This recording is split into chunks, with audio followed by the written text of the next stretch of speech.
Welcome back to my channel, Metin Language, and we're going to discuss business combinations, part 16, determining consideration and goodwill. So this is under chapter 2. So let's start with the first one, the bucket of consideration transferred. Alamin natin, ano ba yung nilalagay natin sa consideration transferred? So we will define what the acquirer gives up to gain control.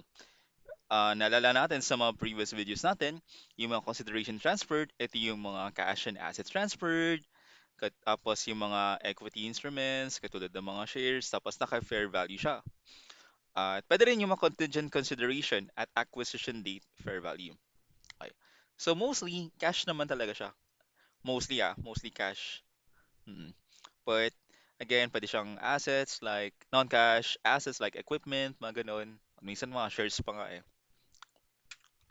So ano yung mga hindi natin siyang i-consider na consideration transferred?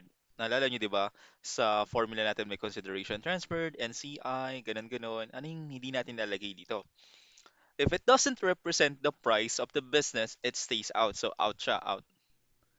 Excluded items, ito yung mga acquisition-related costs, katulad ng legal, audit, and consulting fees. Pag nakita niyo yan, expense yan. Issuance costs sa mga shares, di ba? Yung SEC, mga ganyan, Security Exchange Commission fees and underwriting, dinideduct siya from equity or liability. Okay? So, alala natin sa mga previous videos din, yung, yung mga shares, pag may mga fees, binabawas natin siya sa share premium. Okay? Next, remuneration, payments for future employee services, expense yan. Okay. Now, quick reference guide, what it's in or out. Hmm.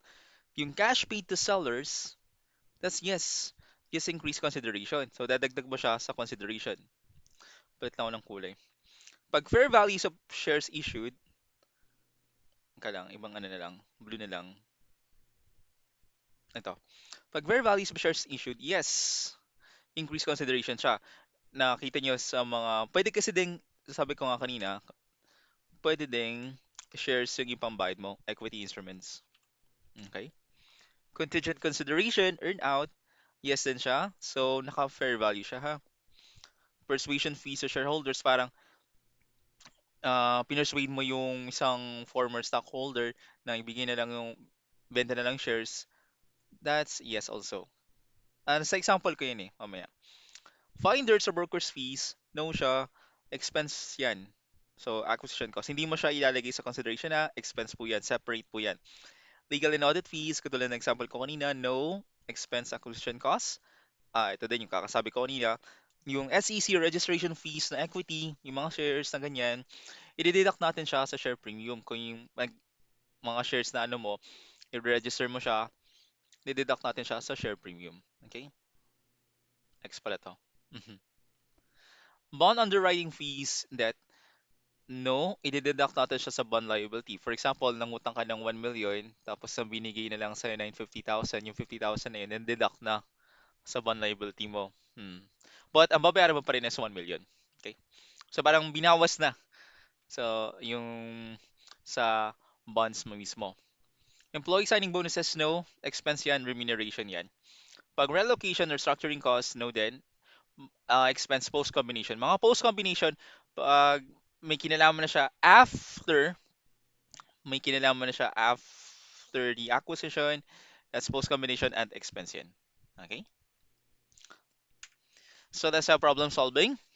ABC company acquired all the assets and liabilities of XYZ Incorporated for 1 million pesos. XYZ's assets and liabilities have fair values of 1.6 M and 900,000. Oh, alam natin na pag pinagbaga mo to na yung net identifiable assets, di ba? XYZ incurred 10,000 legal fees in processing the regulatory requirements for the combination. Ayan, isa-isahin natin to ha, basahin muna natin. ABC agreed to reimburse the said amount. Mga legal fees, remember, XYZ will terminate its activities after the business combination. ABC agreed to reimburse XYZ's estimated liquidation cost of 200,000. Okay, interesting. ABC will retain XYZ's former key employees. Nalala niyo yung employees, di ba? ABC agreed to pay the key employees 100,000 as signing bonuses. ABC daw agreed to pay an additional 50,000 directly to Mr. Teddy, the previous major shareholder of XYZ, to persuade, nag-persuade, di ba? Nalala niyo yung example kanina dun sa persuasion. Ito yun. And selling his shareholdings to ABC. Mr. Nori, a former shareholder of XYZ, will acquire title to inventories with fair value of 90,000 that were included in the asset valuation. So, kukunin niya 90,000 ng inventories. Mm. Kukunin niya. So, ibabawas mo, di ba? Mm.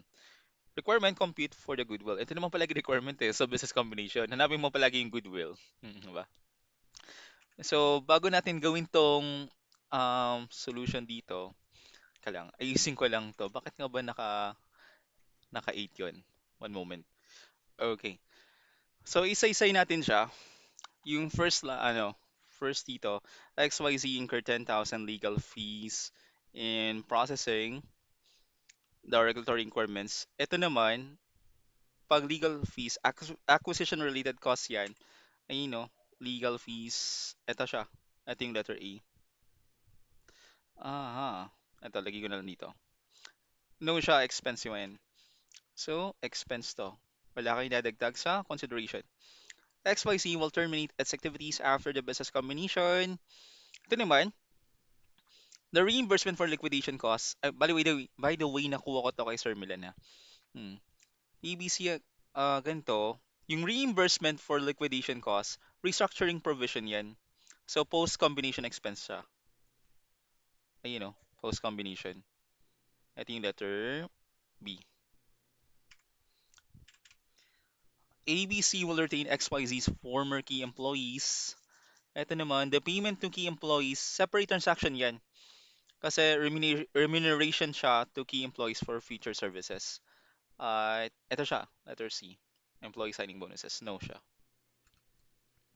Letter D, ABC agreed to pay an additional 50,000 directly to Mr. Teddy, the previous major shareholder of XYZ, to persuade him in selling his shareholdings sa ABC. Idadagdag mo to. Mm. Persuasion fees to shareholders. So mag-a-add ako mamaya sa consideration ng 50K. Remember that one. Mr. Nori, a former shareholder of XYZ, will acquire title to inventories with fair value of 90,000. So, babawasan mo yung asset mo ng 90,000. Sa asset to ha. Sa asset, minus ka ng 90K. Less ka ng 90K ha. Okay. So, solve mo natin. Consideration transferred, magkano ba yung binayad niya? Ito yun, 1 million. So, 1 million yan, plus ka ng 50K. Kasi, ito yung kay letter D. So, that will be 1,050,000. Yung non-controlling interest, hindi. Wala din to. Kasi buo niyang kinuha. Mutually held interest, wala naman nakalagay. So, total is 1,050,000. Yung fair value of net identifiable assets acquired, check natin. Meron kang fair value na assets na 1.6 M. Kaso, binawasan natin yung asset ng 90K. So, minus 90K. Tapos, bawasan mo pa ng liabilities na 900K. At, kuha ka ng calcu para mas madali.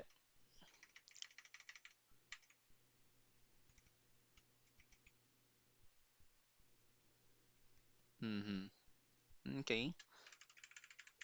Minus ka ng 90,000. Minus ka ng 900,000. That's 610,000. Okay? So, 610,000 yung dito. Babawas mo yan. And you have a goodwill of 1,050,000 minus mo ng 610,000. That's 440,000. Okay? And yeah, ito yung goodwill mismo. So, ang ginawa mo, pag may additional information dyan, alamin mo kung ano yung ilalagdag sa consideration transferred at yung expense lang mismo. Okay? And that's the end of the lesson. So the value of a whole is often found not in what you see, but in the synergy of what you keep and the wisdom of what you let go. Ang ibig sabihin niyan, yung acquisition method, sorry, yung value pa whole, ito yung goodwill. Okay? So what you keep are the identifiable assets. Ito yung mga tinatabi mo. Diba? What you keep is the identifiable assets. Assets. Tapos, what you let go, yun yung mga separate transactions. Diba? Sinerch ko lang to hindi sa akin to. Hindi naman ako magaling sa mga poetry. That's the end of the lesson on business combinations, part 16, determining consideration in goodwill.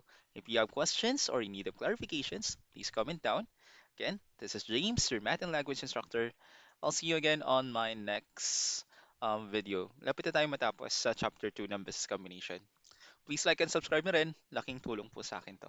Maraming salamat po. Bye!